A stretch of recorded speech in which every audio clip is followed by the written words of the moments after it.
ಮದ್ಯದ ಮತ್ತಲಿನದಿದ್ದವರ ಭೀಕರ ಹತ್ಯೆ.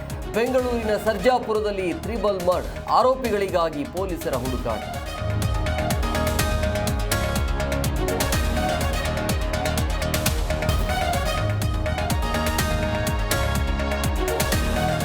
ಲಕ್ಕಿ ಭಾಸ್ಕರ್ ಚಿತ್ರ ನೋಡಿ ವಂಚಿಸಿದ ಬ್ಯಾಂಕ್ ಮ್ಯಾನೇಜರ್. ಬೆಂಗಳೂರಿನಲ್ಲಿ ವೃದ್ಧೆಗೆ 50 ಲಕ್ಷ ರೂಪಾಯಿ ಧೋಖ. ಖಾಕಿ ತನಿಖೆಯಲ್ಲಿ 4 ಕಿಡಿಗೇಡಿಗಳು ಅರೆಸ್ಟ್.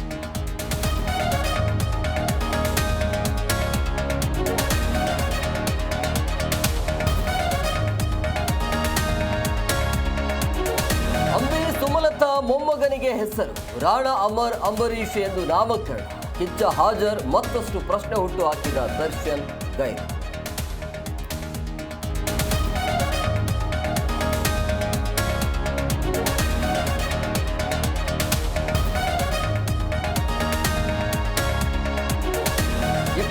ವರ್ಷಗಳ ಬಳಿಕ ಅಪ್ಪು ಸಿನಿಮಾ ರಿಲೀಸ್.